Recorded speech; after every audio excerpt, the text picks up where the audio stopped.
Hey everyone, today's video is about when you get cornered at night alone. Please don't forget to subscribe, like, and share. And let's get going. The streetlights cast a dim glow over the empty sidewalk as you make your way back home. The chill of the night sent shivers down your spine, and you pulled your jacket tighter around yourself.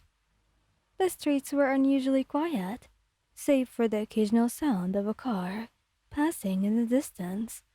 It was very late, and you regretted staying out for so long. The sound of your footsteps behind you made your heart jump. You glanced over your shoulder, catching sight of a group of 5 men lingering in the shadows.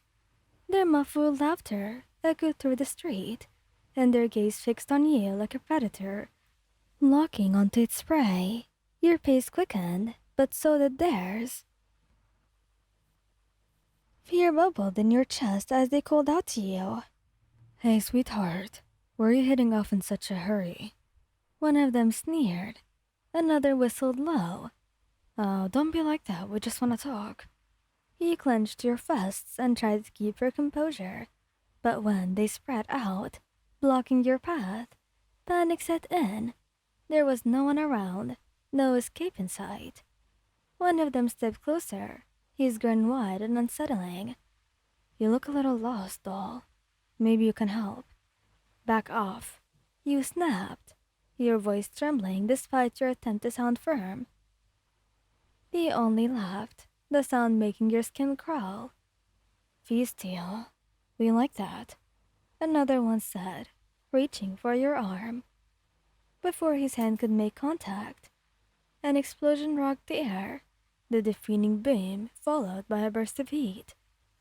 You shielded your face with your arms, your heart racing as a familiar, rough voice growled from behind you.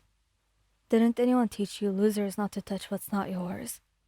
He turned to see Bakugo Katsuki, his palms crackling with residual sparks, his crimson eyes ablaze with fury. His signature scowl was even more terrifying under the streetlights, and for once, you were actually grateful to see it.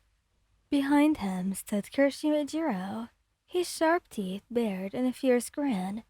His hair glowed like fire under the light, and his hardened fists were already clenched, ready for a fight.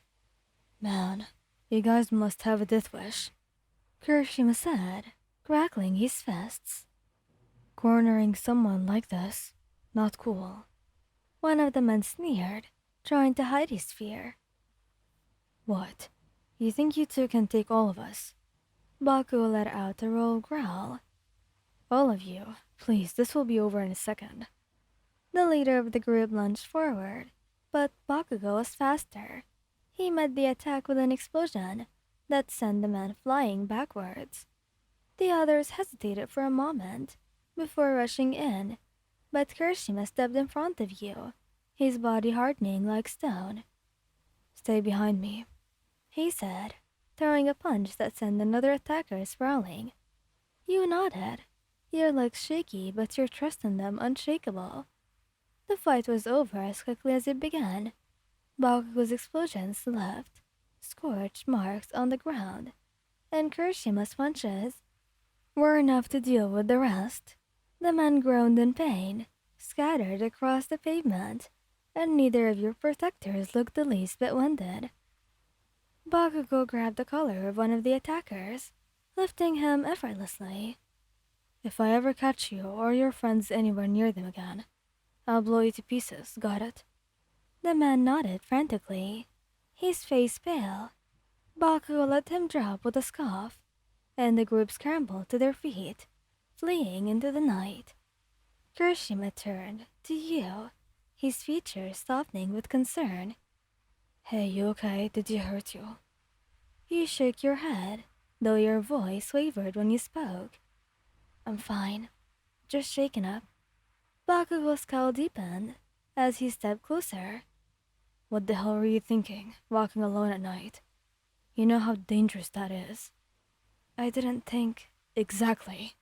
He cut you off, his tone sharp, but his eyes betraying his worry. "You didn't think." What if we hadn't shown up? Hey, take it easy, Bakugo, Kirishima said, placing a hand on his friend's shoulder. They've been through enough tonight. Bakugo clicked his tongue, but didn't argue. Instead, he turned his gaze back to you, his expression softening just a fraction. Next time, call one of us, got it? You nodded, swallowing the lump in your throat. I will. Thank you for saving me. Kirishima grinned, his sharp teeth gleaming. Of course. Would never let anything happen to you. Bakugo crossed his arms, his usual gruffness returning. Yeah, well, don't make it a habit. I'm not a damn babysitter. Kirishima laughed, slinging an arm around Bakugo's shoulders. Oh, come on, man. You know he'd fight anyone for them. Shut up, shitty hair. Bakugo muttered, his cheeks tinting pink. He couldn't help but smile, your fear fading as the two bickered. Despite Bakugo's harsh words, you knew he cared. Both of them did. They had shown up just in time and you were safe because of them.